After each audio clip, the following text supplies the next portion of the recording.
The Virginia Tech men's basketball team suffered their first loss of the season to Penn State. Justin Robinson led the team with 19 points and was one of 4 players with double figures. Tech will remain home for the weekend with a game against Central Connecticut State on Saturday. Tip-off is scheduled for 5 p.m. Virginia Tech's food truck, the periodic table, and the grill field caused quite a bit of buzz around campus upon their arrival in 2016.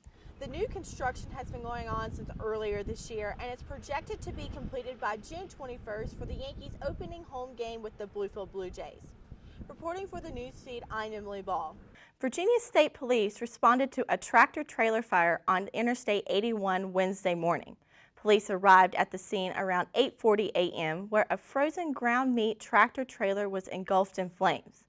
Entering the WNIT tournament, Virginia Tech's women's basketball team takes a massive win, 92-65 over Ferrum.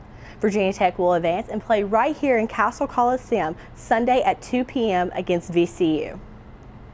About a year ago, the Emergency Management Office at Virginia Tech placed Stop the Bleed kits around campus with the intent to help people suffering blood loss bring their injuries under control.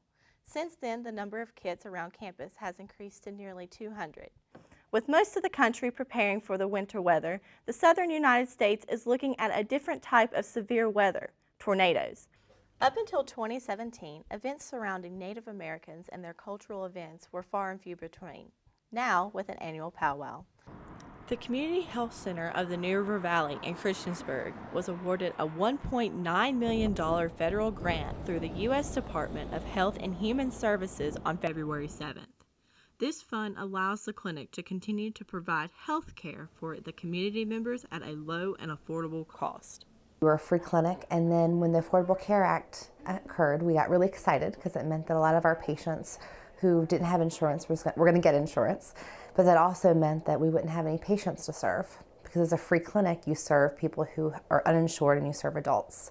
So hearing that everyone in the community is going to get insurance, although exciting, meant how are we going to care for our people? Slagle Perry said that this change caused the clinic to rework their platform.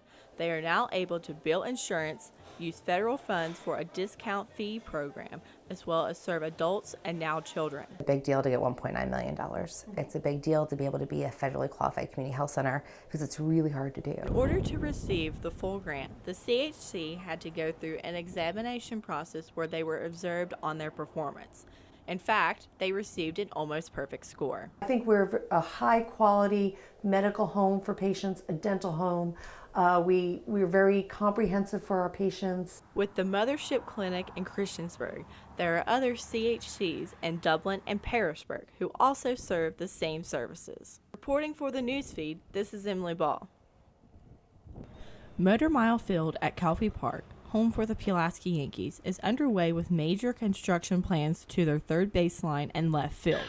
Last summer, the Yankees announced the renovation coming to the ballpark in the near future. These plans included 675 added seats, a new upper concourse, a new concession stand, additional restrooms, and a party deck. Since the 2018 season ended, management changed, and so did the plans. It was a very good plan. It was one that would have added a lot to the ballpark, but we thought that we could do a little bit more in some experiential areas. The new plan includes around 350 new seats along the third baseline with 30 companion seats and 11 new boxes. The concourse will be behind the current seating to help with accessibility and will feature a sunshade canopy. We think adding the party deck will be a whole new experience for folks, whether they're young professionals or a little bit older on. Everyone 21 and up will be able to access the party deck just through a GA ticket. With the main goal at Calfee Park being to enhance the fan experience for everyone, it leaves past employees excited to see the future changes. I believe that it'll bring more people in from more areas who want to experience this more upper level sporting experience. The 2019 project alone is approximately $2 million.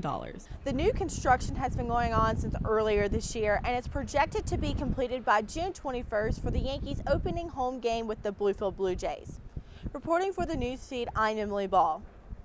Class rings are on sale for the graduating class of 2020 following the premiere of this year's ring design. Virginia Tech is one of few universities that designs a new set of rings unique to every graduating class, a tradition dating back to 1911. Comprised of 8 students of the 2020 class, the Ring Design Committee handpicks a number of symbolic images to be engraved on the ring that embody the experiences of a student class. Piece of jewelry, especially when it goes on your finger, it's not the biggest space, so you have to be very strategic and very selective about what you want. Bella Land, a member of the Ring Design Committee, says that designing the class ring is her favorite Virginia Tech tradition. It's important to redesign the ring every year so that we can celebrate that, because no class is the exact same. Balfour representatives set up shop in Squires every year to help students find their own piece of the tradition. The rich history with the Corps of Cadets, but primarily I do believe that it connects the current students with all the students that have come before, and I think that's wonderful, especially with a school that has such a wonderful tradition and reputation. The committee hit the ground running after the class of 2019 unveiled their rings last October. After 7 months of work, Land is proud to be a part of this meaningful tradition. Every time I look at my ring, it's a piece of home, so no matter where I go, beyond graduation, it's literally going to be with me wherever I go. Virginia Tech will always have a special place in my heart, and the ring embodies that perfectly. Reporting from Blacksburg, this is Emily Ball.